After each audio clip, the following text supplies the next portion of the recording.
Stephen A. Smith Show starts right now.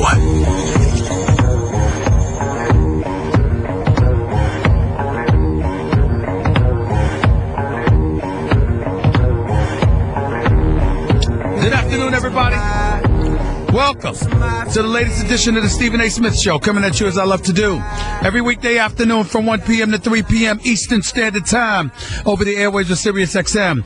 Mad Dog Sports Radio. The number to call up, as always, is 888-MAD-DOG-6. That's 888-623-3646. Got a jam-packed show coming at you today. We'll be talking boxing. We'll be talking UFC. We'll be talking a no-hitter by Arrieta and what you think about him and the kind of job that he's doing for the Chicago Cubs. We'll be talking about NBA playoffs. We'll get into that as well, of course. The list goes on and on and on. We'll have Jeff Van Gundy on with us midway through hour number one right here on the Stephen A. Smith Show on Sirius XM, Mad Dog Sports Radio. But before we get into anything else, and by the way, I'm coming at you from Detroit. I apologize. Let me not leave that out. I'm in Detroit, Michigan. Exhausted as all get out, been sick, so forgive me if I sound sick. Juiced up on Robitussin just a little bit, but just want you to know that I'm still here. Nevertheless, I'm here because the Cleveland Cavaliers are going up against the Detroit Pistons tonight in Game 3 of this Eastern Conference Finals first round series. All right, so I'll be talking about that, but first order of business is to get into what we saw last night in Houston, Texas. We saw the Houston Rockets ultimately win a game by 1 point, 97-96, surrendering a 17-point lead to the Golden State Warriors, sans Steph Curry, playing without him. They still came back. They still took a lead, but ultimately the Golden State Warriors lost this game. They lost this game because Klay Thompson only shot 7 of 20 from the field, missing all 7 of his three-point shots. They lost the game because Draymond Green looked absolutely positively normal, to say the least. They lost this game because Harrison Barnes can have the same said about him, and because Andre Iguodala didn't have the greatest game. Sean Livingston played the lights out. He showed that he's a viable backup to Steph Curry. The brother's got skills. He played well. We saw what he could do. We saw this kid, Ian Clark, play 21 minutes and play outstanding basketball. He should be commended for that. We saw what he could do. Of course, we saw Maurice Spates come off the bench, and he played effectively. But ultimately, when 4 of your 5 starters don't show up to really play, to really give you what they can give you, I should say 3 of the 5 starters, because Andrew Bogut did what he did, tried to get somebody in an arm bar. Whether it's I think it was Dwight Howard. Definitely an MMA move. Definitely suspect, to say the least.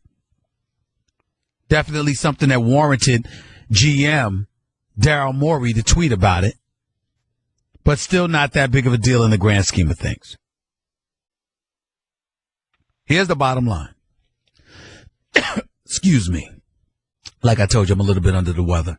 Bottom line is that the Golden State Warriors should have won that game last night. And as we sit here and talk about this game today, be clear, that was a push-off by James Harden with a little over 2 seconds left on Andre Iguodala. That was an offensive foul. Now, you're not going to get that called against James Harden. Not in that particular situation, because superstars who are superstars because of their offensive prowess are not going to find themselves in a position where they're sitting up there and what they're doing is they're getting these calls against them at crunch time. That's not going to happen. That's not how this works. So because of that, James Harden didn't get the call. He got the shot. Kudos to him for making it. Golden State had one last chance, and Draymond Green caught the inbounds pass and lost control of the ball, and it went right off his foot and rolled out of bounds. He had 7 turnovers on the evening. It was an evening for Draymond Green to forget. Here's my question to all of you. Do you know Draymond Green? Do you know anything about him at all? Because if you know anything about him and the kind of heart and guts that he has and the kind of pride that he has, I promise you, you won't see a replica performance in Game 4 on Sunday. That won't happen. I promise you that. You'll see a better version of Draymond Green. I think you'll see a better version of Klay Thompson as well. You're not going to see them have back-to-back relatively anemic performances. That's just not going to happen. So stay tuned for that. And oh, by the way, now you got yourself in a quandary if you're the Golden State Warriors. Because do you play Steph Curry now so you don't end up risking this series being tied 2-2?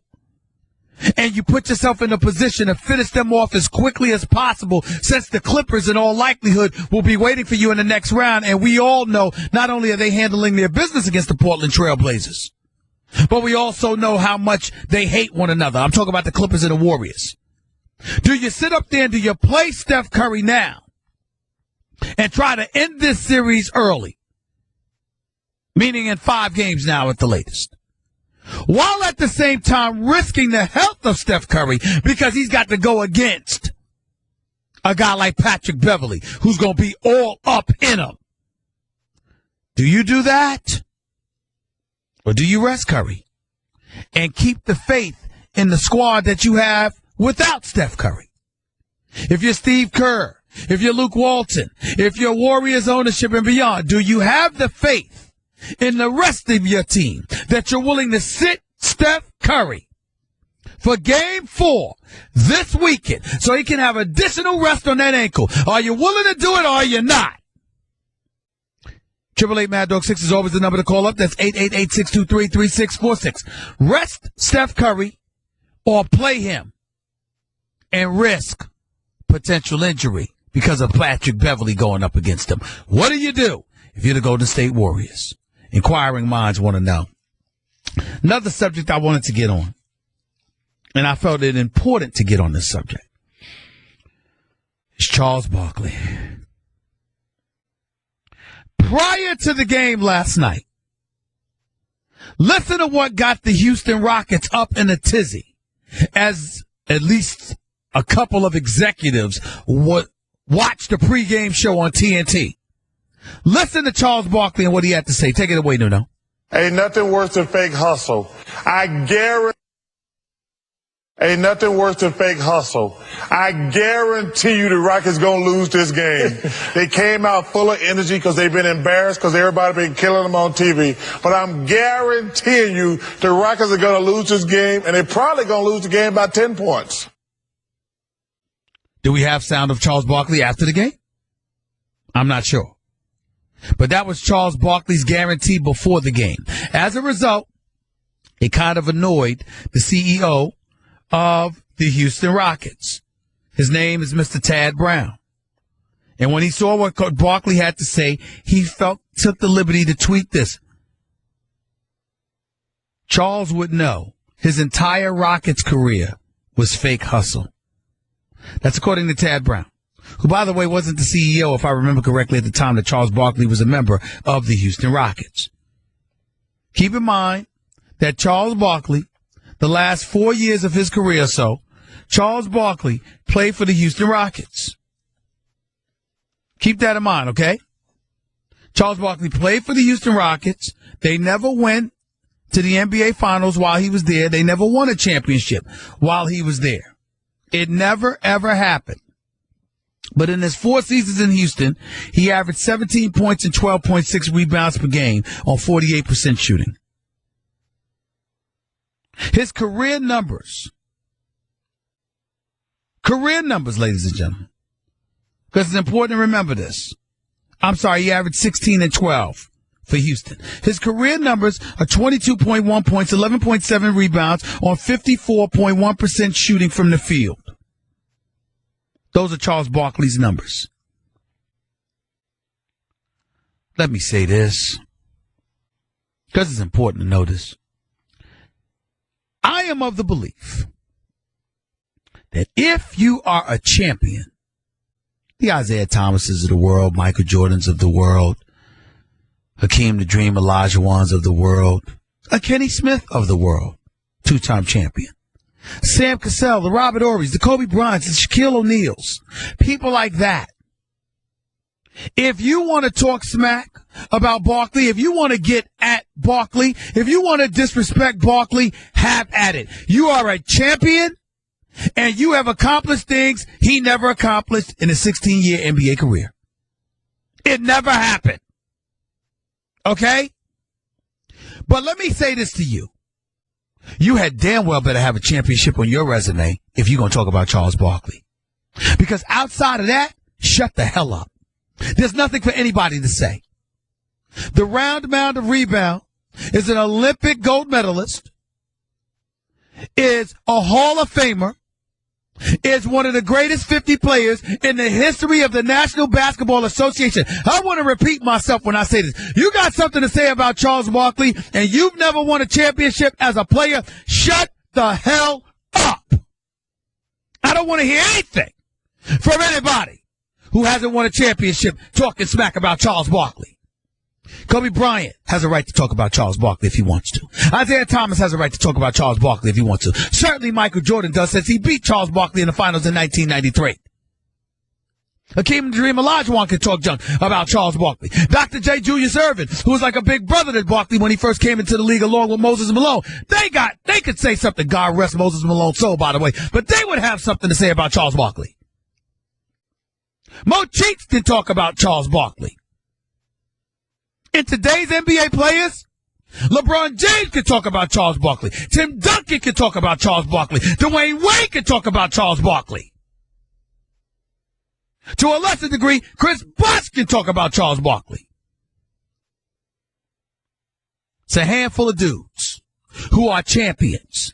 I'm not talking about bench warmers sitting there waving towels and cheerleading and you just happen to be a member of the team. I'm talking about actual bona fide, legitimate participants. You can talk about Charles Barkley. The rest of you, shut the hell up. Who the hell do you think you are? I get so sick and tired of watching and listening to some of these players. Everything Charles Barkley says, everybody want to get all sensitive. First of all, he's very honest. He may not always be right, but he's very honest. Secondly, he's absolutely positively hysterical. Last but not least, I don't know if any of y'all know this.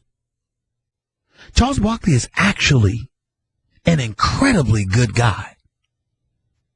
Might open his mouth a little bit too much and ruffle feathers, which Michael Jordan or somebody else could talk to you about, or Tiger Woods or something. That's fair. But that's about it. He's actually a very nice guy. He'll actually go out of his way to help anybody. Charles Barkley ain't perfect, but he's one of the best people I've ever known in this profession.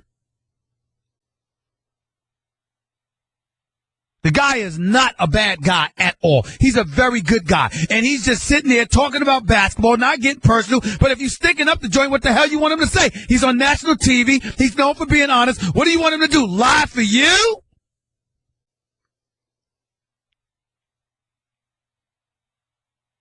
You got so many players and people connected with them that always got something to say because they're sensitive to what he's saying. He's going by what he sees.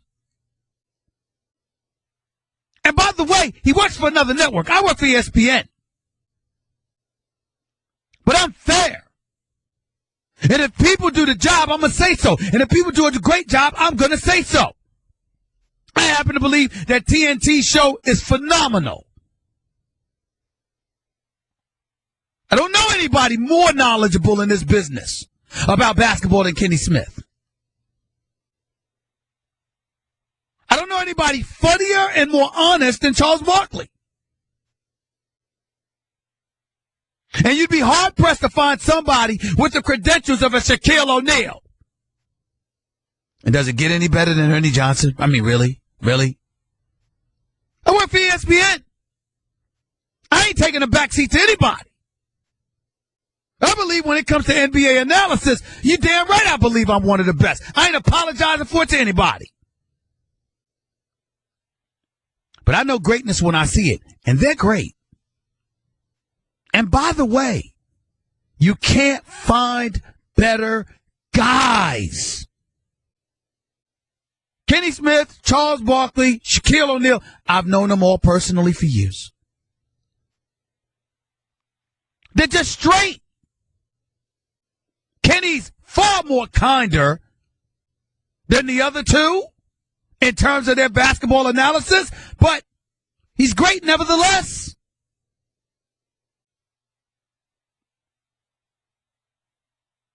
And if you're going to tell me you can find somebody that's a better person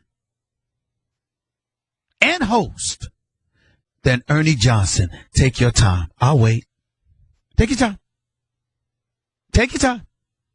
You'll be sitting here all day. Don't get no better than Ernie Johnson. What a wonderful man.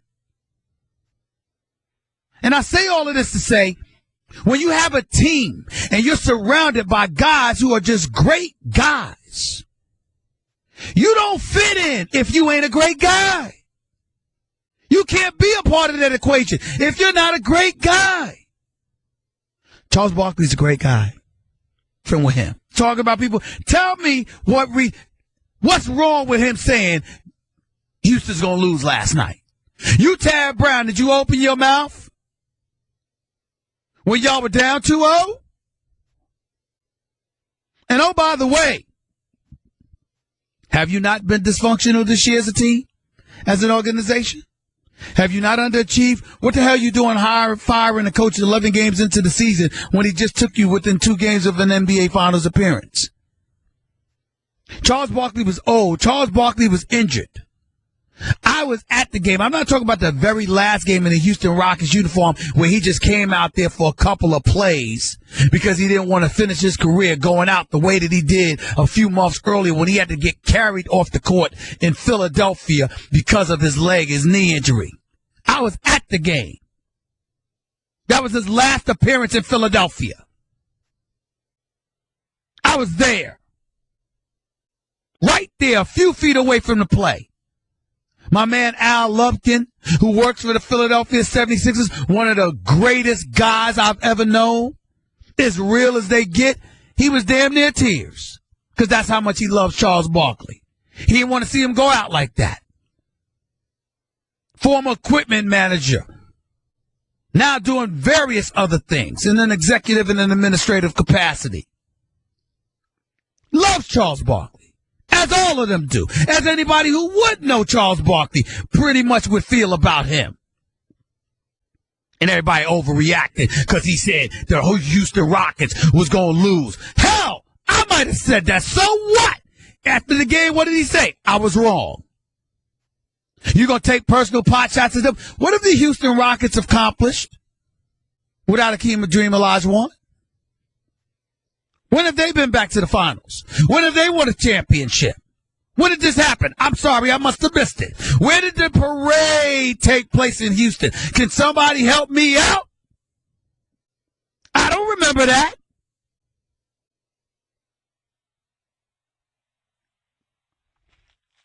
People need to grow up. You're a damn executive for your Houston Rockets. Fall back and be an executive. Do your job and get to the damn finals instead of firing coaches who was on the cusp of taking you there 11 games into a season. How about that?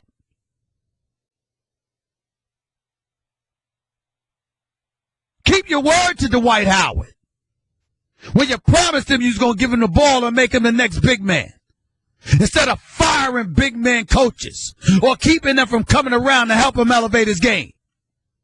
As great as James Harden is, I thought he was a player. I didn't know he was an executive, too. How much clout is he going to have with the decision-making? I'm just saying.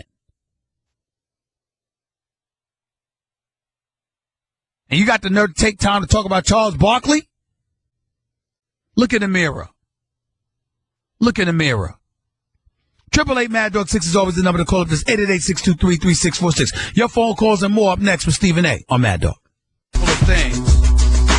A little bit later on in the show, like where I think Josh Norman for the Carolina Panthers should end up. I wouldn't mind him ending up with the Steelers personally, but I don't think they're going to give him the money. But we'll talk about a bevy of options he may have at his disposal. And plus, I want to remind everybody they want to call up to speak on Prince, the passing of the artist formerly known as Prince, how phenomenally great he was. Passed away yesterday at the age of 57. Flu-like symptoms. I don't know what the hell's going on, but I'm just sad to see him go. But his music ain't going nowhere. It'll live forever. I can tell you that. So we'll talk about that. Remember, I spent the first part of the show talking about the Rockets, Warriors game. Of course, whether or not you should play Steph Curry or sit him down. And of course, I got into Charles Barkley and how Houston was wrong to come at him. Houston CEO Tad Brown. Anyway, let's go to the phones at 888-MAD-DOG-6. It's 888-623-3646. Let's go to Lee in Atlanta. You're live with Stephen A. What's up, Lee? Hey, Stephen A. Happy Friday, brother. Thank you, bro. Go ahead. The Fridays don't matter to me because I work weekends all the time, so it don't make no difference. That's true. Couple quick things I want to get your thoughts on. The reaction of the Houston bench on the game winner. Why teams don't double prolific scorers like him and Steph at the half court, in game-winning situations? And then my prediction for you is that OKC out-athletes San Antonio second round and gets them in 6 or 7 games. Enjoy your work weekend, and always good seeing you. Thanks, bro.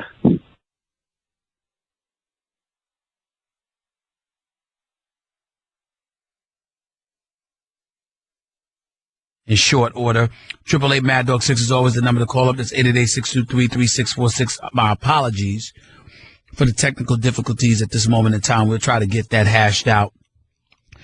One of the things that I was saying was that when you think about Golden State, getting back to Golden State, it is kind of dicey.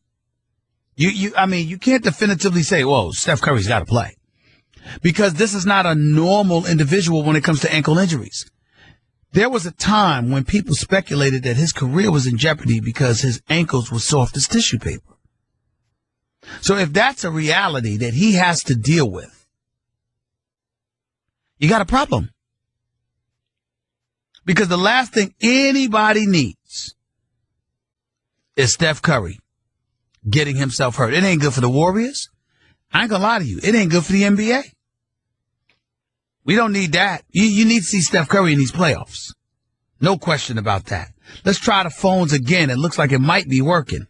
Let's go to JJ in Cleveland. Are you there, JJ? I'm here, Stephen. Hey, how you doing? Go ahead. I'm good. Go ahead, bro. Hey, how you doing? I was calling about Steph. I think he needs to go ahead and rest.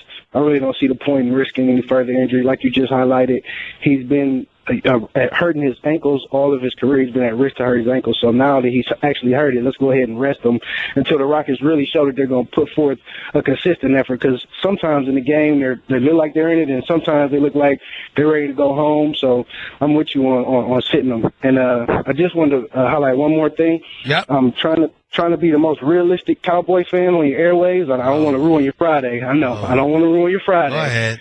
But I really think that the last time I called, you said that Johnny Football was going to wind up going to Dallas when I talked to you. I don't recall saying that it was definite. I knew that he wanted to go there. I knew they were talking about it, but I don't recall saying it was definite. Nevertheless, I didn't mean nevertheless, him in Dallas, could you imagine what a disaster that might have been? I know. I didn't think it was going to happen. So now I'm hoping that they'll take Zeke, since that offensive line is, what it is, and I'm just hoping and praying that they'll take Zeke and maybe pick up a Cardale Jones or Paxton Lynch or maybe even with this dude for Dallas, Lawrence, with this dude that just tested positive for PEDs. I don't know if it was weed, it might have been amphetamines or something. Because of that makes it even more important that they got to shore up that defensive line, whether it's Joey Bosa, whether it's Shaq Lawson, or Robert Nkemdiche, who I like a lot. I like both Nkemdiche and Shaq Lawson more than I like Joey Bosa personally, but it looks like they're going to have to take one of them. I hear you. Well, thank you. I appreciate the phone call. Take it easy, man. No problem.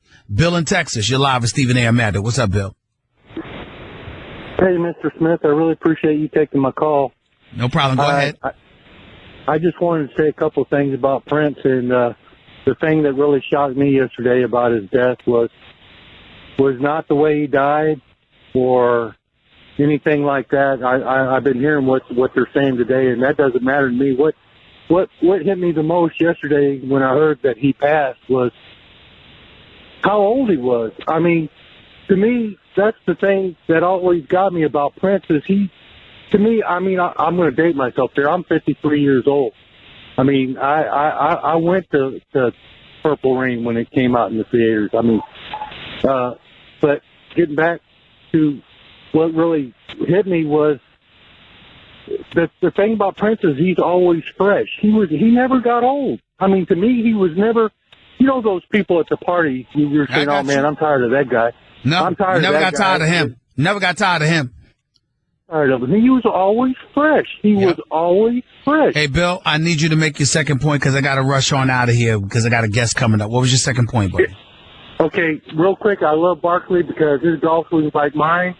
And the other thing, I'm not trying to ruin your Friday either, but the most valuable sports franchise in the world is the Dallas Cowboys. Yeah, that doesn't take away from the fact that y'all stink. Have a good day. Take it easy. Enjoy your weekend. 888 Mad Dog 6 is the number to call up. Just 888-623-3646. Back to your phone calls in a little bit, but not before we talk to Jeff Van Gundy, noted NBA analyst for ESPN and ABC, former coach for the Houston Rockets and the New York Knicks. What's in his future? What does he think about these playoffs? We'll talk to him about that and so much more in a minute. You're listening to the Stephen A. Smith Show, Sirius XM, Mad Dog Sports Radio, Channel 82. The Stephen A. Smith Show.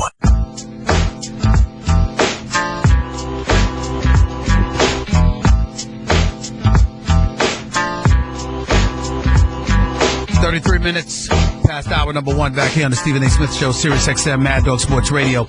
Always honored and privileged to have my next guest on the line, doing an outstanding job, as always, for ESPN and ABC, calling games with my boys Mike Breen and Mark Jackson. Most of the time, anyway, he's with the both of them. Former head coach for the New York Knicks, former head coach for the Houston Rockets, now an analyst extraordinaire for the family. The one and only Mr. Jeff Van Gundy is on the line with us. Coach, how are you, sir? How's everything? Doing well. How are you? Let me throw you for a loop by posing my first question to you. It is not about basketball. Your thoughts when you first learned that the great one, the artist formerly known as Prince, had passed away. Well, I'm not a music guy. I don't know a lot about it. Everybody tells me how incredibly talented he was. But I think what rang home to me is at 57, that's the age of my brother, and, I'm 54, and so your mortality, as you see more and more of your contemporaries pass away or get sick, it brings, that mortality into focus a little bit more, and hopefully it scares me into, better eating and better health. Same here. That's exactly what I was thinking, Coach. Let's transition. We're both in Michigan. You're calling the game tonight for ESPN, and I'll be at the game as well. Detroit's down 0-2 in this series against the Cleveland Cavaliers. Coach, I got to ask you this first question. Could you put into words what your big brother, the coach of the Detroit Pistons, was feeling like when he heard Stanley Johnson call out LeBron James the way that he did? I'm only imagining what that must have been like for Stanley Johnson to have to be confronted by your brother Stan Van Gundy after he said those words about LeBron James in a playoff series.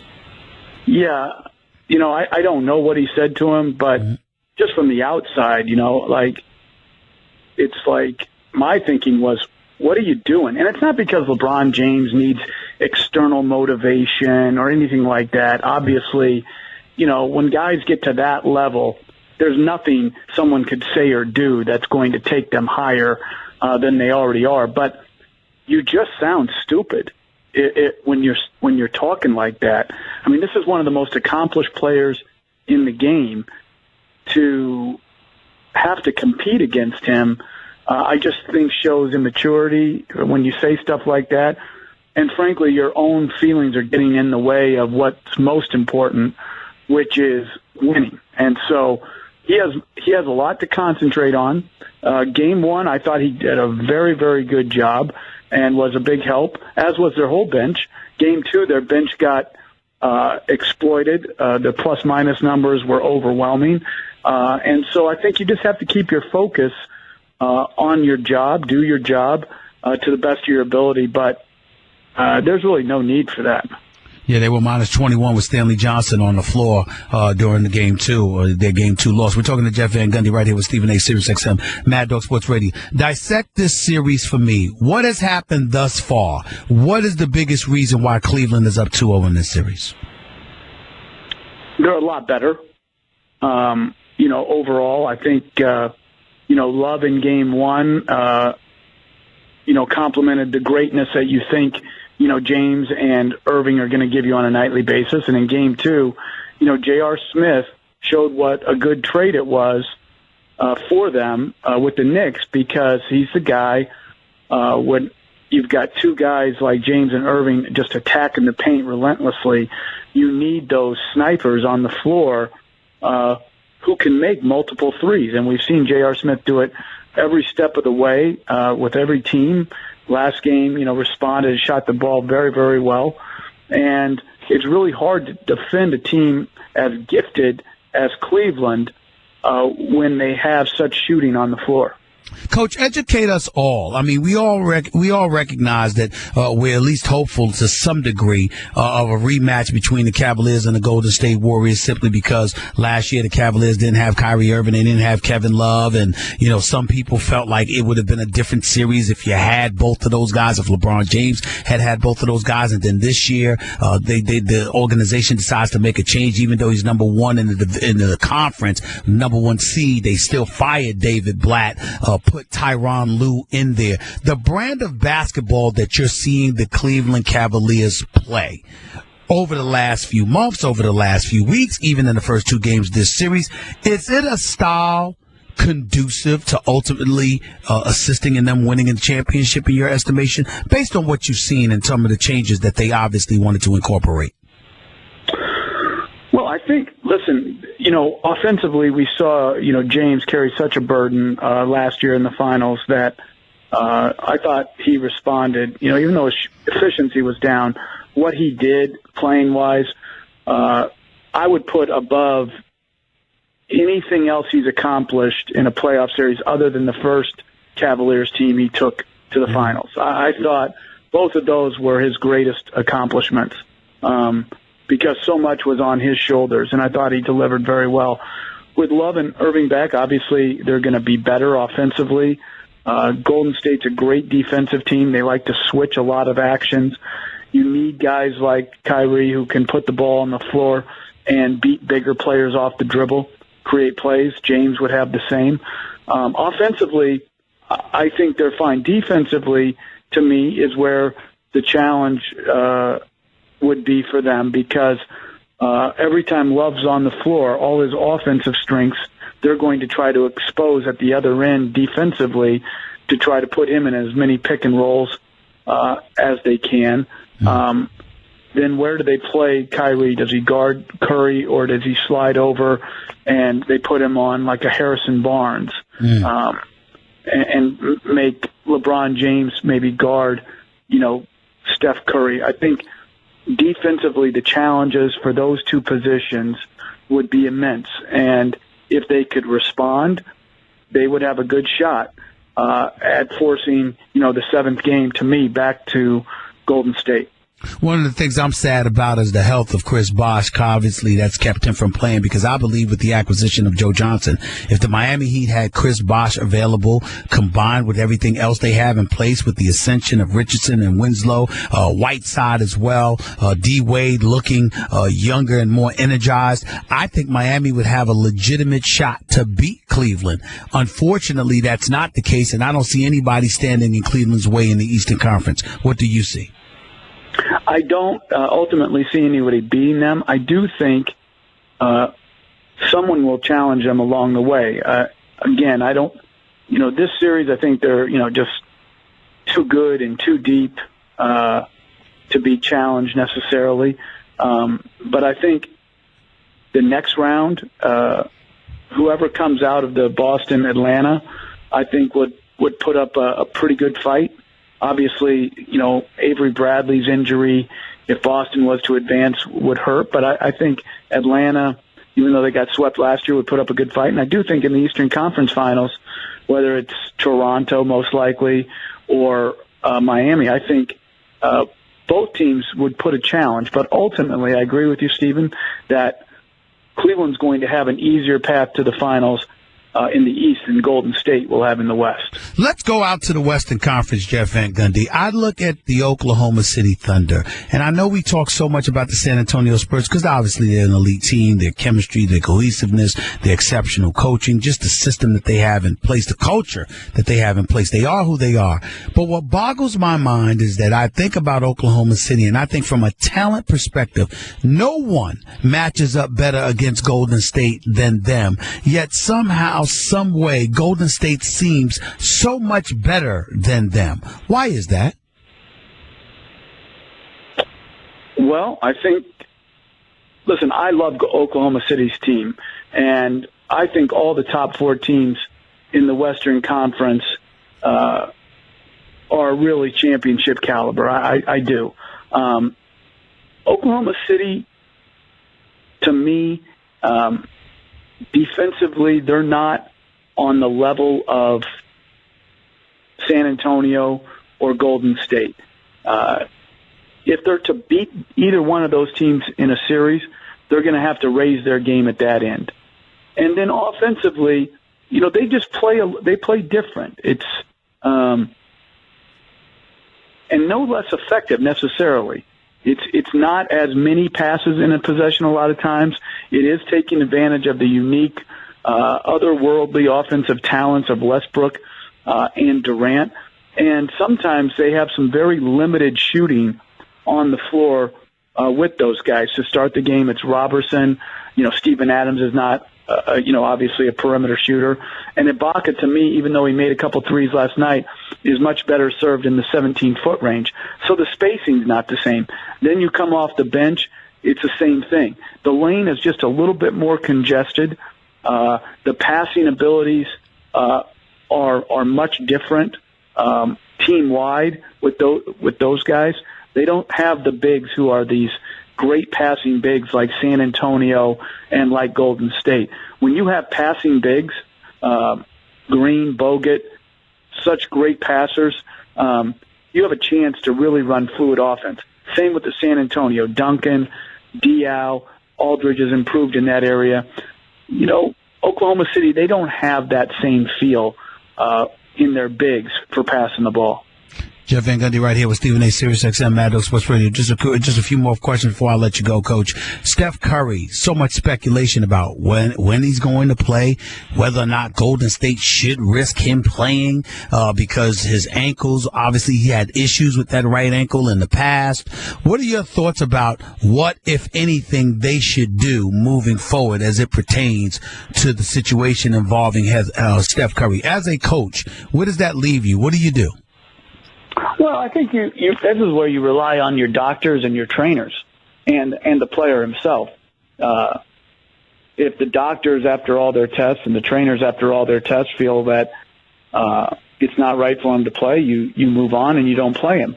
If the doctors clear him and the trainers clear him, then the player has to make the choice whether he feels comfortable enough to be able to play and play effectively. And then as a coach, if all those people agree and you put him on the floor, then you have to make the decision yourself as you see him out there if you think he's helping your team or if you think he's favoring his injury such that it's hurting the team, you take him out.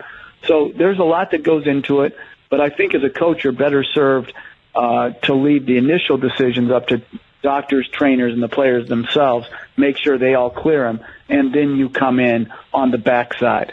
But as a coach, do you factor in the opponent? Like, for example, somebody is wild and is tenacious defensively as a Patrick Beverly who hurt Russell Westbrook in the past. Do you want a guy with a suspect ankle on the court against that kind of individual? Well, I don't, again, I think players, play. I don't think you can really script it like that. Listen, if you feel like, I understand, even if he was maybe, 50-50 to play in Game 3, you take the chance being up 2-0 and you see if you can run it to 3-0, and they came up just short. Mm-hmm. But I think most times, Patrick Beverly gets, the Westbrook thing to me wasn't dirty. It was an unfortunate accident. And even the little fisticuffs the other in the first game, it really was nothing. Curry didn't like it. He pushed him. There was nothing there. So I as a coach, would not worry about that specifically. Jeff Van Gundy right here with Stephen A. Mad Dog Sports Radio. Before I let you get on out of here, Coach, I know that you love your job, but every time there's a coaching opening, your name gets mentioned. I haven't had a chance to ask you, how do you feel about that? How much are you loving your job? How much do you think about getting back into coaching, since every time somebody mentions a coaching job, Jeff Van Gundy's name is coming up because you're a pretty damn good coach? Well, I appreciate that. I do love my job. I've done it for a long time now, and the biggest factor for me is that it's who you work with. And so, I work with, great people who are great at their job, and Mike and Mark, and the other people who cover the NBA. So I'm really fortunate. I'm humbled when my name comes up. Now, some of the stuff that comes up is true, and some of it is not true. So, you sort of stay above the fray. You know how hard the job is of coaching. You hope the guys who are coaching can keep their job because, hey, listen, it is tough. As we all know, when you lose a job, it just smacks at your self-esteem. So, I root for coaches because sometimes I feel like they really, right now in this era of sports coverage, really are under the gun, and no one is standing up for them. So I'm humbled when my name comes up. Don't believe it all, but I really hope that coaches start getting a little bit fair of shake on their level of culpability when it comes to when their teams lose. So, you can't go this long, Stephen, and do a job like I've got broadcasting and not love it. At the same time, you'll always miss the camaraderie and competition that coaching provides. Does your brother have you craving to go back into coaching a little bit just because of the job you see him doing? He's doing a really good job in Detroit. I got to give him a lot of credit for that. He's done a great job, and he's done it in a tough situation as far as whenever you inherit a team that has been out of the playoffs that long, you inherit this losing mentality. And it's not even where people recognize it, but you fall into these habits that losing teams fall into. They've really done a nice job, he and Jeff Bauer, of changing over their roster, getting more talent and more complementary talent. But we also have to, with Stan's job, recognize what Joe Dumars left behind, the immensely talented Andre Drummond, great pick. I think he was the number 9 pick, and Caldwell Pope, who was also a lower-end lottery pick. So, most things in sport, there's a lot of credit to go around when you're having some success. And in Detroit, there's many people involved in that success, but Stan has done a really good job. I know you're proud of your brother, and obviously you should be, because I think he's done an outstanding job. Coach, unlike everybody else, I'm not going to ask you about the Houston Rockets job. They're still playing, and they still have a coach. But once it's all... And let me tell you about him as a coach, right? JB Bickerstaff? Yes. Sure. Yeah, let me tell you about him. Please. He is everything... I watch him, and I have such admiration for him and how he goes about it. I've been in that interim slot before, where your job is speculated on a daily basis, and it's hard. And then the ups and downs of the season are hard, and yet this guy just does his job every day. He hasn't cracked. He hasn't blamed. All he's done is try his best to find a way for his team to get to the postseason.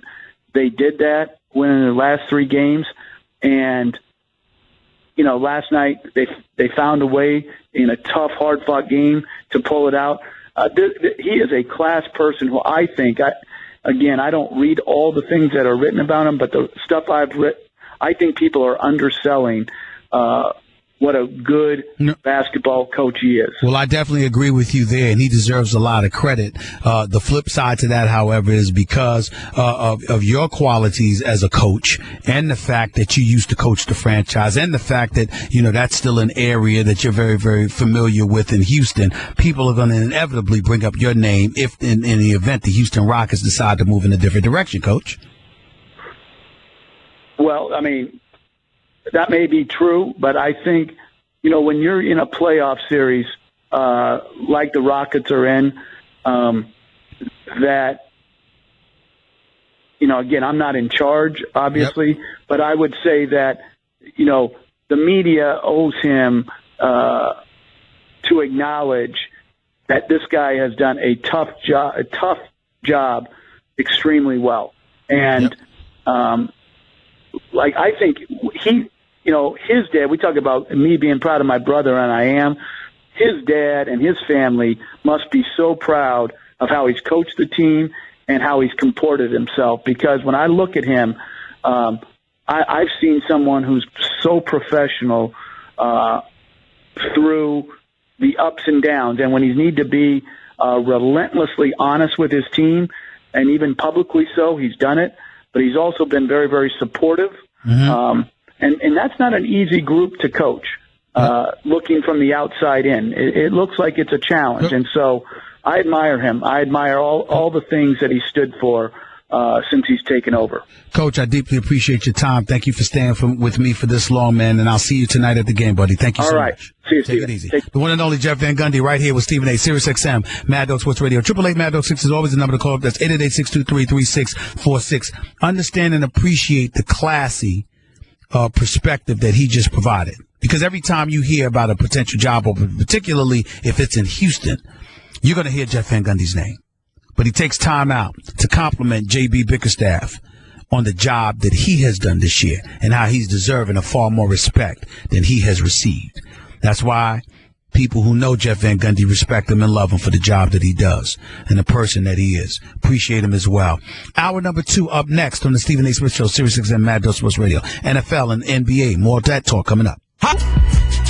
The Stephen A. Smith Show here with you until the top of the 3 o'clock hour Eastern Standard Time when I pass it off to the namesake, Christopher Mad Dog Russo, who's on the air from 3 to 6 p.m. every weekday right here on Mad Dog Sports Radio, Sirius XM, Channel 82. As my man Nuno pointed out in that soundbite, every Friday at the top of the second hour of this show, I do a little segment of mine. It's called Even I'm Wrong Sometimes. Yes, it is true. Contrary to popular belief, those who are unapologetically spewing my brilliance, they're not lying. Even I'm wrong sometimes. And one time I had to apologize to Glenn Big Dog Robinson. Another time I had to apologize I was wrong because I picked North Carolina to beat Villanova. I've been wrong about a few things. And the way I figured it every single week, I'm wrong about something.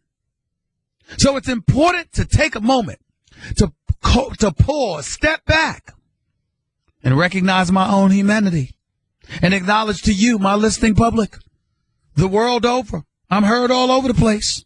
This show has blown up. I figured it's a good thing to add a segment rife with humility, recognizing the fact that indeed, even I'm wrong sometimes. But on this particular Friday, April 21st, 2016, at 2 p.m., having had a show on Monday, having had a show on Tuesday, having had a show on Wednesday, having had a show on Thursday, sitting here with you Friday, talking about Josh Norman, talking about the Eagles and trading up to get the number 2 overall pick. Cleveland willing to trade down. The Eagles giving up too much to get a Carson Wentz or a Jared Goff. Talking about Johnny Manziel and all of his foibles. Talking about Josh Gordon. Talking about Josh Norman. The list goes on and on. Talking about the NBA playoffs. And Steve Kerr and what should be done with Steph Curry. Talking about Kevin Durant And Oklahoma City Thunder against the Dallas Mavericks, talking about LeBron James and the Cleveland Cavaliers going up against Detroit. You know what I was about to tell you? Guess what? I'm sorry, I can't do that segment this week because I ain't been wrong about much. Pretty much nothing. Nothing. I've been right at every turn this week. But then I stepped back and I paused and I reflected the way all of us should do from time to time. And I realized something very, very important. I actually was wrong. I thought the Indiana Pacers would be up 2-1 now instead of down 2-1. I thought Paul George, being the best player in that series, would handle his business. I didn't know that Monte Ellis wouldn't show up. I didn't know that George Hill wouldn't show up. I didn't know that their big boys wouldn't show up. I didn't know that all the help that Paul George would have is some dude out of Texas, Miles Turner. I didn't know. So rather than do away with the segment, I guess it's apropos for me to take the time to articulate to you folks. Yes, indeed, I was wrong. I thought that Indiana was destined to take this series in 6 games. I'm not jumping off that bandwagon, but I must tell you, Indiana's in a must-win situation. They can't lose game 4 this weekend and turn around and go back to Toronto and win game 5. I don't see that happening. So if Indiana wants to have any shot at winning this series, they've got to win game 4 coming up this weekend. That's the bottom line. But in the end, what it comes down to, as much respect as I have for Frank Vogel and Paul George and the crew, I was wrong. They didn't win game 3. So I guess the segment is salvageable. I guess even I'm wrong. Sometimes. 888 Mad Dog 6 is always the number to call up. That's 888-623-3646. One of the other things that I want to get into was Josh Norman, because now that the Carolina Panthers pulled the plug on their 1-year tender offer to him, he's looking for a new home. Now, 10 teams are supposedly interested in him. You got folks talking about the Redskins. It would be great for them to have him. They're going to talk to him. My man Skip Bayless wants him to end up landing with the Dallas Cowboys. Me, personally, I would love to see Josh Norman in a Pittsburgh Steelers uniform. I think with William Gay and Blake, Antoine Blake and Mike Mitchell and these boys, I think the Steelers need all the help that they can get. And if you could get a Josh Norman, I think they should do it. Now, they won't pay him in all likelihood. Not what he could get elsewhere. So it probably isn't going to happen, but I would love to see Josh Norman land with Mike Tomlin and the Steelers. Buffer up that secondary, because I think that would be a very, very big deal that would work in their favor. But it's not going to happen. And that's a damn shame. 888 Mad Dog 6 is always the number to call up. That's 888-623-3646. Another item I want to get into, major props and congratulations. Jake Arrieta for the Chicago Cubs. Best team in baseball, by the way, 12-4 record. Pitched a no-hitter. Handled his business. Yesterday against the Cincinnati Reds. 6 strikeouts, 4 walks. Wasn't the greatest no-hitter in the world, but got it done. Got it done. And outside of that, to me, I mean, we got to give him props on this day because no-hitters are not easy to come by.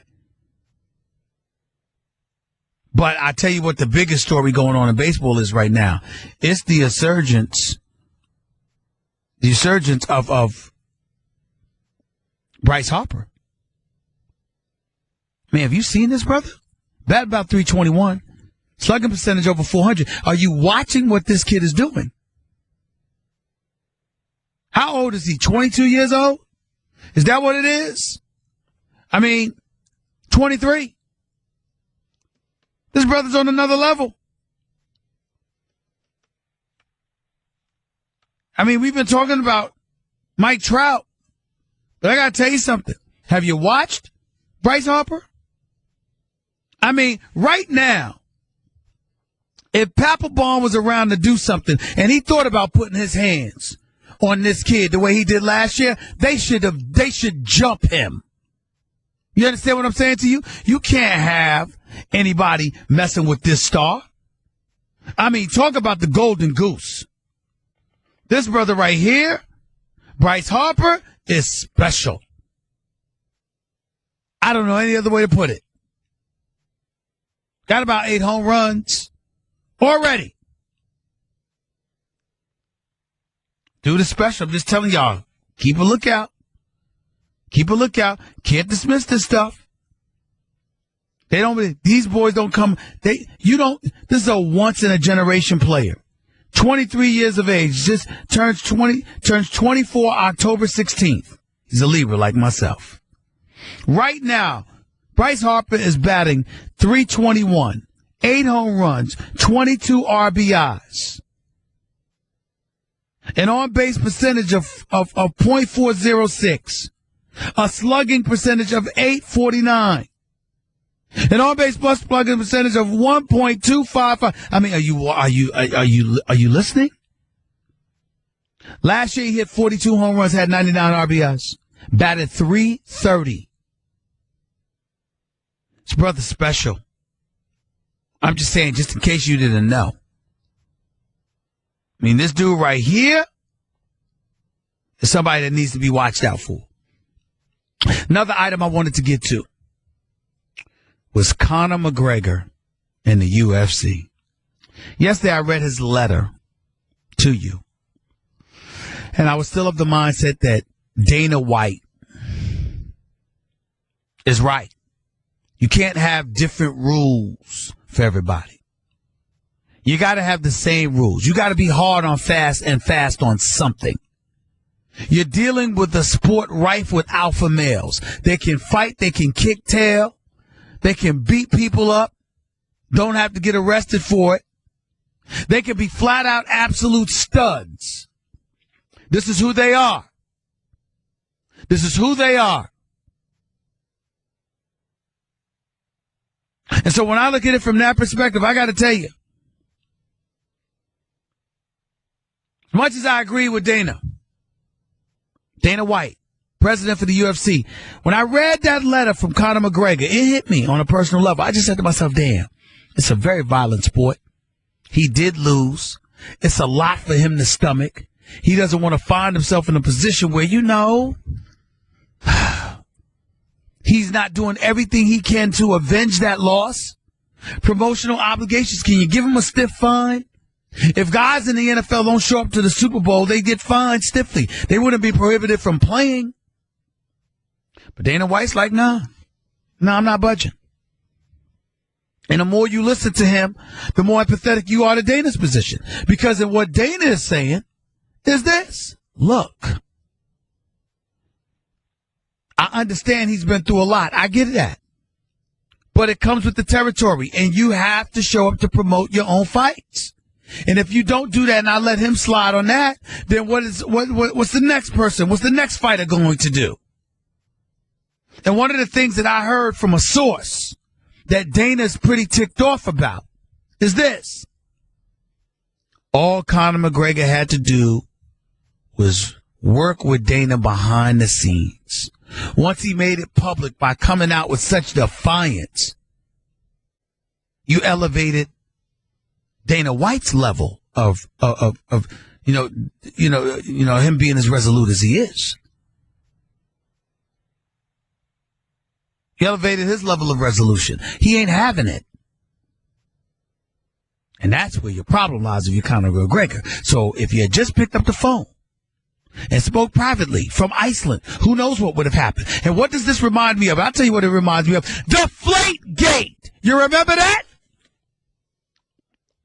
Everybody making such a big deal. Confiscation of a first and fourth round pick, $1 million fine. And that's what the Patriots suffered. And they're going to go after Tom Brady. And it's much ado about nothing. Here's the deal. Yes, the footballs were deflated, at least to a small degree. Yes, a lot of people believe that Tom Brady must have known something. Yes, nobody believes that Bill Belichick knew nothing, even though Bill Belichick tried to come across as if he did. But here's what everybody's missing. He's Tom Brady.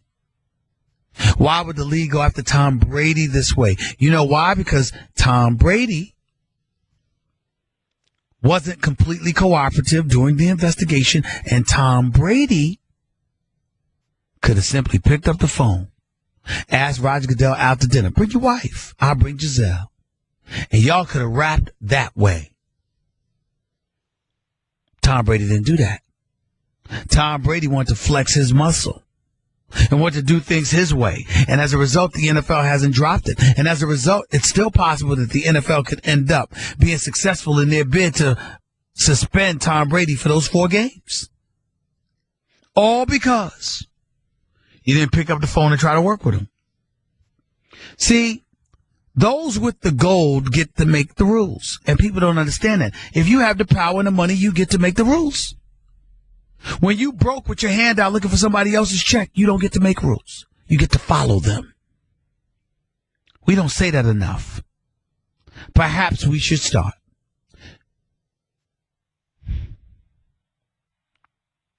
Triple Eight Mad Dog 6 is always the number to call up. That's 888-623-3646. Your phone calls and more up next with Stephen A. on Mad Dog. Dog 6 says 888-623-3646. By the way, I'm certainly not advising that the Dallas Cowboys with the number 4 overall pick should draft Robert Nkemdiche at Ole Miss. Keep in mind the kind of issues that he had prior to the combine. I mean, he brought that on himself. I don't wish nothing. I love his talent. But there's questions about, his issues, synthetic weed and all of this other stuff, if I remember correctly. Here's my question. With all the problems the Dallas Cowboys have, how could you even consider drafting somebody with those problems? You're just begging for trouble. But then again, that would be the Dallas Cowboys because they get more headlines with their useless selves. That's what they do. We'll see. Triple Mad Dog 6 is always the number to call up. That's 888-623-3646. Let's go to Marlon in Dallas. You're live with Stephen A. on Mad Dog. What's up, Marlon? Last time I talked about the Chargers, you kind of yelled at me, and I was trying to make a case for Phillip Rivers for MVP. About middle you deserve to be yelled at. That was idiotic. Go ahead. Now, as far as this year in the draft, everybody's making trades and everybody's kind of switching around draft picks. We need so much, especially with the O-line. And we need secondary Eric Weddle's. What do you think? Who's we? Chargers. San Diego Chargers. Okay. So what do you ask? What do you think we need? What do you think we need? Because we need O-linemen. We need cornerbacks. Eric Weddle's gone.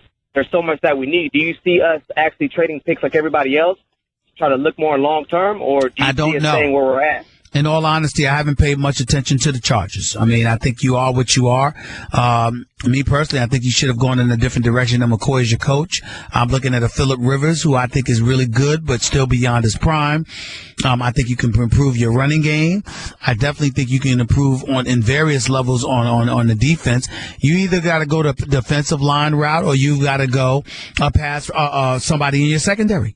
You got to buffer up your secondary somehow, some way, whether it's buffering up your secondary and giving your line more time to get to the quarterback or buffering up your defensive line so you can get to the quarterback quicker. It's one or the other, really. Okay, yeah, I know it's going to be a tough year for us. We'll probably be last, I'm sure, but it is what it is. It is. Appreciate you, bro. Thank you so much. Let's go to Abbott in Virginia. You're live with Stephen A. on Mad Dog. What's up, Abbott? Hey, bro, Steve. How you doing, man? I'm good. Hey, I wanted to comment on a few statements you made earlier. First, in regards to Prince, it was a shock and surprise that he is going. And when you think about how he wrote music and the way he performed and how he transformed the music industry, it's a great loss. And I said to myself, we're losing so many of the old school artists who really put music and showed you how to write, produce, and play music. But you know what the beauty is about musicians? They may leave us, but their music never does. Their music never leaves, absolutely. And you know what else? In regards to Barkley, it doesn't surprise me how people respond to Barkley. But you make a valid point. The only ones who really have the right to say something about what Barkley says are those who who has won a ring, who's won the big one. Other than that, as you said earlier, everybody else just need to be quiet. In regards to... Go ahead. In regards to Golden State, I think they need to rest Steph Curry. I don't think he needs to play in this game coming up Sunday. I believe they're going to come back and take control of the series because really, Houston really don't have nothing. Houston really doesn't have nothing for Golden State. They played sloppy. They got a little careless. Maybe they just became a little overconfident that they had this in the bag. Sometimes you need a shake-up. You know what I mean? To get you back on track. And also, I'm gonna get off the phone, but I want you to comment because my whole team, man, I don't know what in the world is going on in Philly, man. But I'm gonna tell you something. The trade all the way up for what I was hoping they would get Ezekiel Elliott, but the trade all the way up just to draft a quarterback, man. I don't understand it. So no, I think you got to get a quarterback. I think the quarterback is the most important position. And if you're going to get a top 2 pick in the NFL draft, unless there's a Lawrence Taylor type available, you got to go with a quarterback, not a running back. Yeah, but I like that boy, man. I like Ezekiel that boy. Can play. He can play, but you know what? It don't mean anything if you don't have a quarterback because then the opposition will stack the line of scrimmage. They'll go 8-9 deep, and he can't do much. So in other words, that was just a ploy to get that's a sad thing, man. They get Bradford to sign a contract long good and well. They didn't know they'd be able to get to move up in the draft to get a quarterback. You got to understand. So that Sam Bradford was just the insurance policy. He damn sure can't be the quarterback of the future. I can tell you that. Appreciate the call, Abbott. Thanks so much. Ray in Alabama. You're live with Stephen A. on Mad Dog. What's up, Ray? Stephen A., pleasure to be on the show again. I wanted to give you my take and get your take. I'm a little concerned about the direction of, I guess you could call it political correctness. There's been a couple of incidents with Van Gundy commenting on LeBron and now even Curt Schilling, who I know is a coworker. But nonetheless, I kind of feel like there should be a yin to a yang, and some of the yang is being suppressed. And I just wanted to get your take on why that is and if that's where that's going. First of all, I do think there's too much political correctness. Okay. There's no doubt about that. It's getting to the point where we got to be careful because as a society, we're encouraging dishonesty. Ray, if I should be honest, we're encouraging people to lie or to shy away from things and not speak on anything, even when they're in a position to speak on those things. But at the same time, Ray, and I hope you're still there, Ray, at the same time, there are limits. Now, this is not apropos, and I want to make sure I don't know Curt Schilling. I've met him a couple of times. I certainly respected him as a great baseball player, and I respect him as a colleague. But I think what happened to him needs to be a lesson to us all. There are limits to everything. When you represent someone other than yourself, you don't get to just say what you want to say, when you want to say it, how you want to say it, et cetera, et cetera. Like, okay, you disagree with Hillary Clinton's policies. So what? But you want to throw her under the jail? That's far more incendiary. You see what I'm saying? Sure. When you got absolutely, and you know when you're concerned about national security issues, so you mention Muslims in the same sentence that you mentioned Nazis from Germany. You can't do that. Right. You can't do that.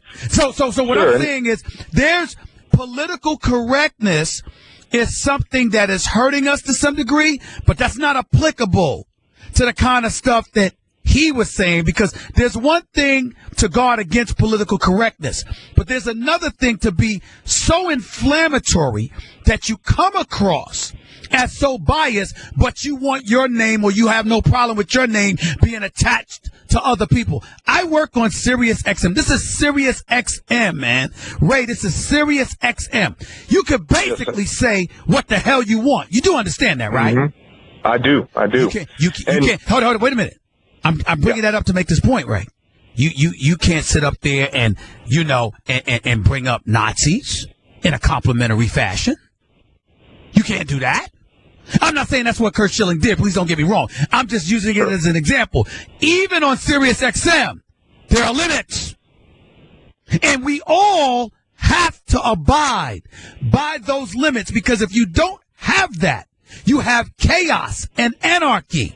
You don't have rules and laws and a society that we can all live under. You can't, yes, we can be a bit too politically correct at times.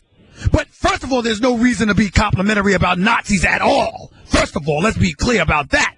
But even if some idiot found a reason to try to do that, you can't do that over the airways when you communicate with millions of people, and recognizing how the Jewish populace suffered at the hands of Nazis or how folks suffered in slavery. You can't joke about this stuff. You can't just say stuff matter-of-factly without knowing what the hell you're talking about and doing things like that, because you impugn the reputation and the brand, not just of yourself, but those you represent. It's not about you.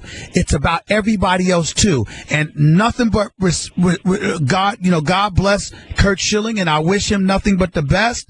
But it's a damn shame that somebody is as knowledgeable about the sport of baseball as he is and what he could bring to our airwaves felt the need to say some of the things that were just completely unnecessary to say.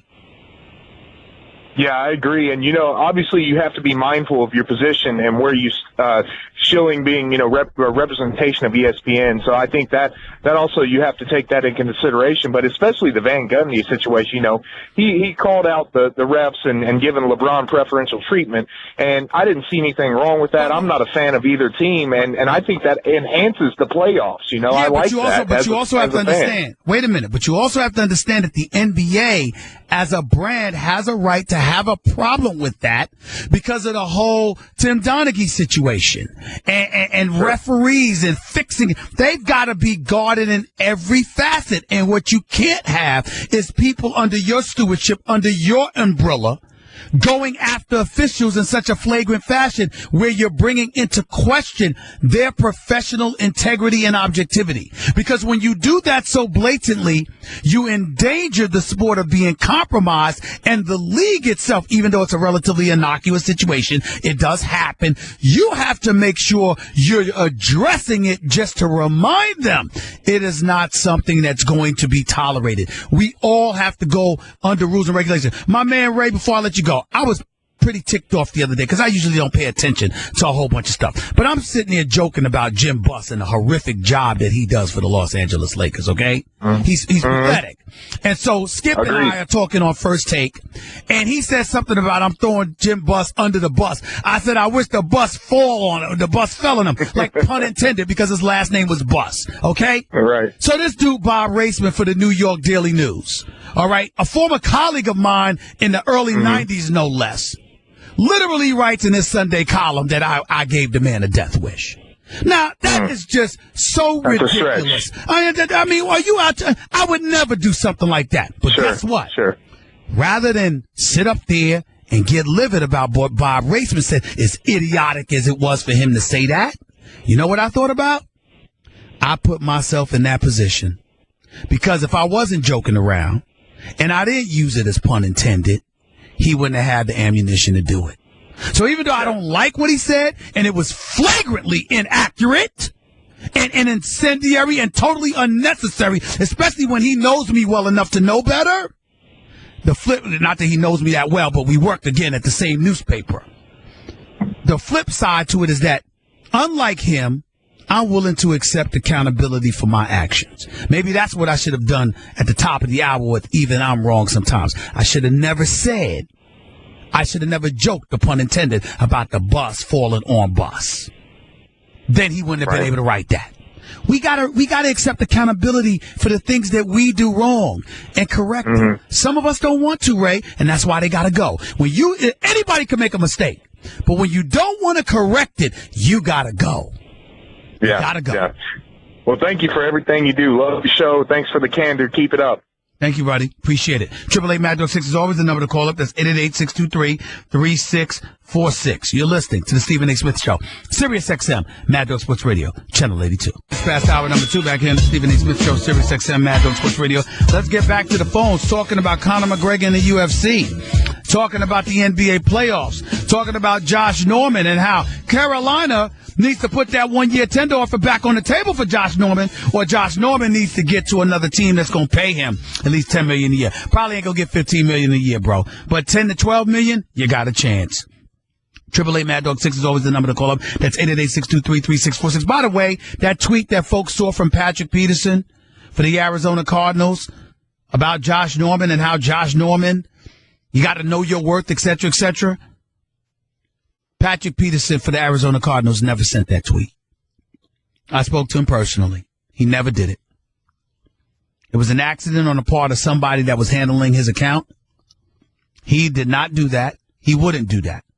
And he's reached out to Josh Norman to make sure he knows he did not do that. That's not how Patrick Peterson rolls. Just wanted to make sure I pointed that out. He was the same guy that was trying to get his money when Richard Sherman said something about him years ago. He's not going to duplicate the same situation. Let's just keep that in mind. By the way, identity theft is America's fastest growing crime, you know. Thieves use your personal information to pretend they're you. They can buy things on your credit, liquidate your bank accounts, or even get a hold of your retirement funds. A Florida couple has been indicted for an identity theft scheme that resulted in more than $2 million in fraud and affected people across the United States of America. The couple allegedly applied for credit cards using stolen names, birth certificates, Social Security numbers from over 40 victims, primarily senior citizens. The credit cards were used to make purchases, and in most cases, the victims were aware of the outstanding debt. That's why you should have LifeLock, people. LifeLock scans hundreds of millions of transactions each second. If they detect your information being used, they send you an alert. If you have a problem, okay? If you have a problem, people, listen up. If you have a problem, a U.S.-based agent will work to fix it. That's very different than free credit monitoring, which only alerts you to changes in the credit. Okay? No one can prevent all identity theft or monitor all transactions at all businesses. LifeLock is the best identity theft protection available. Memberships start at $9.99 a month, plus applicable taxes. Go to LifeLock.com. Or call 1-800-520-9095. Use promo code Stephen A. That's Stephen A for 10% off your LifeLock Ultimate Plus membership. Call 1-800-520-9095. That's 1-800-520-9095. Back to the phones we go. Let's go to Chris in Cincinnati. You're live with Stephen A. on Mad Dog. Chris, what's up? What's going on, man? All right. Yo, I had a quick question, man. This has been racking my brain for years. So, in the spirit of Josh Norman looking for his contract, you see players all the time in the NBA, NFL getting these big contracts. Where exactly do you put all your money at once? Like, I know you're not putting it all in one thing. So, how exactly are you allocating those funds? Like, I don't understand. I really don't understand what your question is. Like, okay, for example, say I get a check for $10 million. Okay, that's a lot of money. Okay. Obviously, I want that money to be protected in some kind of way. So I'm not just going to put it in some regular bank, am I? Well, sometimes you'll put it, the Morgan Stanleys of the world and other investment companies where they can put your money in a money market account where it's collecting more interest than it would in a bank, or CDs, stocks, bonds, etc. Or you invest in stocks and things of that nature. That's how you usually go about doing it. Okay, because I was trying to figure that out for years, man. And another quick thing, Kevin Durant, if he was to go to Golden State, how do you think that would affect his legacy? I don't think that. Listen, if Golden State won the championship, and I bet on the record saying this, I think Kevin Durant is a superstar. I think Kevin Durant is one of the greatest scorers we've ever seen. But if the Golden State Warriors were to win back-to-back NBA championships this year, and then Kevin Durant went there, if they continue to win, I would never acknowledge him as a champion. I wouldn't even waste my time. Because what did you bring? They didn't need you. The fact of the matter is they won without you. You're a superstar in a position to compete directly against them in the Western Conference with one of the top 5 players in the world with Russell Westbrook, and you sit up there and you go to the team? No. You got to remember, this is, and then let me throw out this caveat just so I can make myself clear. There are those who will bring up the comparison to LeBron James leaving to join Dwayne Wade. What you have to understand is 2 things. Number one, LeBron wasn't playing with anybody when he left Cleveland, and Miami had fallen off the map. They didn't have any kind of team. Lonzo and everybody else were gone. Shaq was gone, etc.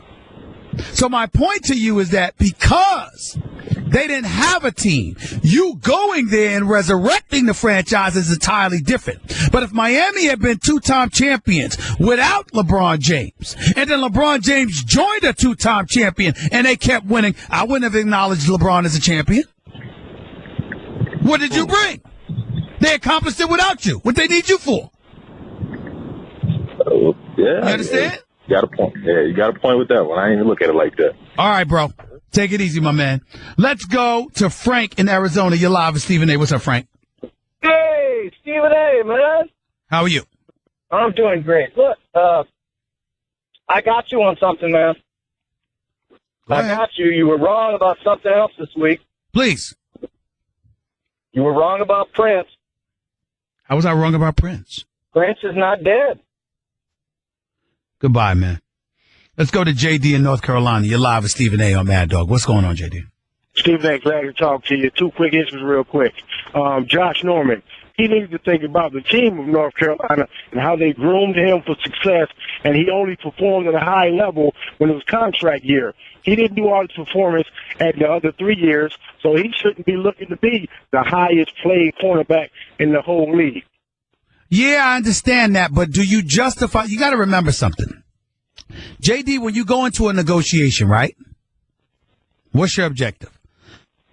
Of course, your point of view is always the player should get paid. No. That's not. No. JD, that's not what I asked you. I'm giving you the airwaves and I'm asking you a question. Don't tell me what my point of view is. I have my own mouth. I can speak for myself. I asked you a question. When anyone goes into a negotiation, what is their objective?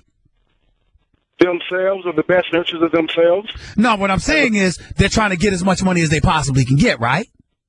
JD, I might not think you worth $2 million, okay? But I can't fault you for asking. You can say yes or no. So what I'm saying to you is this. You can say yes or no. And then I got to do what I got to do. The point is, Carolina took an offer off the table. That's my discomfort with the whole situation. You don't want to give him 14 to 15 million a year? Don't give it to him. You don't think he's worth that? That's fine. You thought he was worth a 1-year franchise tag at $13.1 million. Why you took it off the table? That was just to keep negotiations open. And for the longest, we've known that his contract was coming up. He didn't want to settle for less than 14 or 15 million. So he would not sign any other offer. Let me tell you what I was told. Let me tell you what I was told. Let me tell you what I was told, and you tell me what you think about this, okay, JD? Okay. I spoke to some people close to Josh Norman yesterday when the story went down. They said that the Carolina Panthers told him it was business. They told him to go out there and search and see if he could get better offers. But at the same time, he made it clear to them that even though he's trying to get as much money as he can, he wants to be a Carolina Panther. So he was under the impression that if all else failed, I'll just settle for the 1 year, $13 million. But he can't look to get paid higher than Luke Kuechly, our quarterback on defense, which is the brains of JD, you're starting to annoy me because you're not answering my questions. You're going all around the corner, up the block, down the hill. Luke Kuechly ain't got nothing to do with this. I am saying to you, if the offer was on the table for 1 year, $13 million, why take the offer off the table if you put it on there to begin with? Why can't he just have an opportunity to say yay or nay and be done with it, as opposed to you taking it off the table and saying we don't want you anymore after weeks of leaving it on the table while encouraging him to go and see if he could get a better offer? Because he had all that time to agree to it. Hold on, wait a minute. Then they're supposed to give you, like in negotiations, JD, they'll say to you, take it or leave it. He never heard to take it or leave it. All of a sudden, he wakes up one day and the damn offer's off the table. That's entirely different than somebody saying, this is our final offer. He was never told that, JD. They just took it. Accept it. But okay, my next issue, and I'll let you go. Thank you for your time. I appreciate it. You often defend players that have done questionable acts on the field, off the field. What about the guys that abide by the rules all the time, the same guys that are in the grind, in the trenches, blood, sweat, and tears, that do the right thing? Well, hold on. Stop right there. You ain't never heard me defend them? What's that now? You never heard me defend them? Well, you always defend the guys that have questionable acts. Wait a minute, JD. The guys that have questionable acts are the ones in the news. The guys that don't get themselves in any trouble, we ain't never talking about them. So in other words, if JD does something right all the time, right? You go to work, you come home, you say, that's a good guy, model citizen, great professional. End of story. But if somebody gets into trouble and they're headlines and they make the story, then you're talking about them. So it's not that I'm always defending X, Y, and Z, because there's plenty of players that I may have called out, JD. The difference is that I'm talking about the guys who end up in the news. And the guys who always do all the right things aren't the ones that make news. Because they're doing the right things and going home and minding their business. So why would we be talking about them? But shouldn't these guys be held to the same standard as the guys that do right and not get chance after chance? At some point, sports organizations have to say, enough with this guy. Well, I agree with that. Hold on, wait a minute. I agree with that. We've talked about that with Josh Gordon. We've talked about that with Johnny Manziel. We've talked about that with Greg Hardy. But we thought that Ray Rice should get a second chance, because my question to you, JD, Ray Rice did a very egregious thing. What did you say? Yes, he did, absolutely. Okay. Has he not apologized, showed the appropriate level of contrition, got himself involved in groups where he's bringing attention to domestic violence? He's 27. You want the world to end for him? Well, with the declining skills, he's not back because the skills have declined. That's not, see, I'm going to stop allowing to talk to you if you keep not answering my questions. We're not talking about that. I asked you a question. He's 27 years old. You want to give up on him? For the rest of his life? Not for the rest of his life. He has other talents, other skills, but he should. So he should never play NFL again? Ever? No, I didn't say he should not play NFL, but teams want him for the baggage and for the level. But that's what I'm saying, JD. If you're saying that he should play in the NFL again, then why not dissect that? Why not sit up there and say, okay, he should, but Greg Harden, who has shown no remorse, shouldn't? What's wrong with that? Well, to me, Hardy should be out of the league. These owners and organizations need to take a stance and say. But that's what I've said. So what are you talking about? How, you're always coming to defense of players. Sometimes I do, sometimes I don't. It depends on what they do. It's a case-by-case basis. Some people are a lost cause. Some people are not. They just need to be held to the same standards as the guys that do well and not get a chance. They can't be held to the same standards because they already are at a lower standard, because they already have baggage. They already have problems. It's too late. A guy that's a drug addict or an alcoholic or a wife abuser is entirely different than somebody who never gets into any trouble. So you have to make a call. Gotta go. 888 Mad Dog 888-623-3646. Some people you can take a horse to water, but you can't make them drink. They ain't gonna understand because they ain't trying to understand. They just want to make their point. They don't want to comprehend anything. That sounded like JD. It is what it is. Your phone calls to close out the show up next with Stephen A. on Mad Dog. Here we go, because we don't have much time. We got to get on out of here soon before we pass it off to the namesake for the channel, Christopher Mad Dog Russo. And I got to go and cover this Cleveland Cavaliers Detroit Pistons game at the Palace in Auburn Hills tonight. So let's get right to it. Let's go to L.A. and New York. You're live with Stephen A. Go ahead, L.A. What's up, Stephen A., man? Living legend. Real quick, just on that Houston series, bro. If Steph Curry does not play that next game, Houston's going to win that next game. I was paying attention to that offense last night, and I seen they kind of made a conscious effort to get Dwight Howard involved early, real early.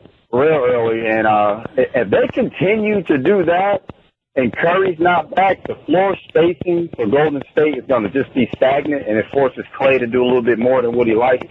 Draymond Green's struggle is really real. I respect his heart, but the space is not the same for him to be able to penetrate and kick that out. to that deadly shooter. So I really believe Curry has to play, even if he's not 100%, just so that floor spacing could be right. You're probably right. You're probably right, but I'm still saying I wouldn't put him in there. Listen, you're the Golden State Warriors. You should still figure out a way to beat, because they could have beaten Houston last night. They missed wide open shots.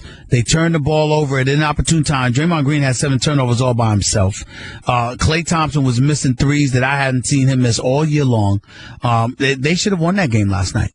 And I still think that it would be a testament to them if they showed they could beat Houston without Steph Curry. But it remains to be seen. L.A., I appreciate the call. Let's go to Philip in North Carolina. You're live with Stephen A. Real quick, Philip, go ahead. Hey, Stephen A., I'm a big fan. I love First Take. I love you, Skip and Molly. I have a question about Josh Norman. Yes, sir. I think that I don't think he's. Do you think Carolina cut the deal because they don't really think that he's as good as a cornerback as he thinks he is? Because I mean, he can play zone. I think they have other people who can fill in, with his role, number one. And number two, I just think that, he's 28 years old and they're reluctant to give him the long-term deal he seeks. My thing is, out of Coastal Carolina, 5th-round pick, worked his way up through the ranks at Carolina before he ultimately ascended to the point where he could shine now, and then to pass up on paying him, I just think it's a bad look for the organization to do it one of their own like that. Okay. Yeah, because, I see him playing zone. And he plays zone really well, but maybe not all the time. But when he plays man, he's not as good in man as when he plays zone. If that makes any sense. Remains to be seen. And so some people have said that. He categorically denies that, though. But we'll see. Got to run, man. Appreciate it. Will in Long Island, real quick. You're live with Stephen A. How's it going, Stephen? I'm all right. Roll up your window. Too much air. Hurry up. Go. Oh, yeah. Sorry, I'm on a highway.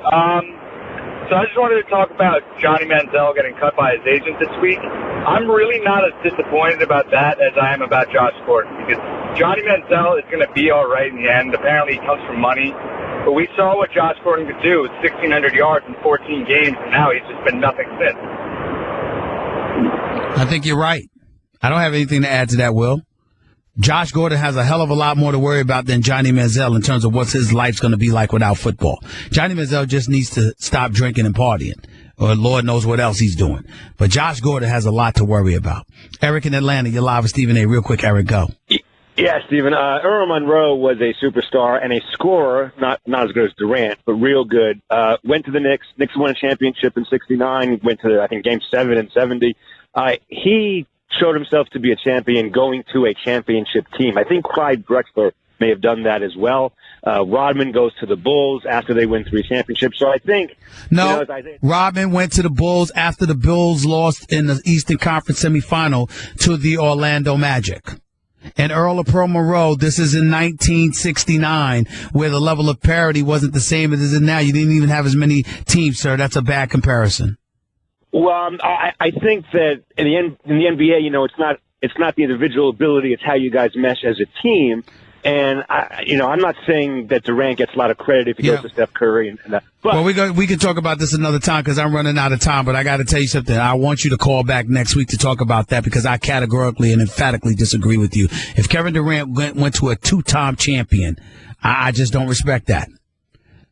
Mad Dog Russo up next. Holla at you. When it's time.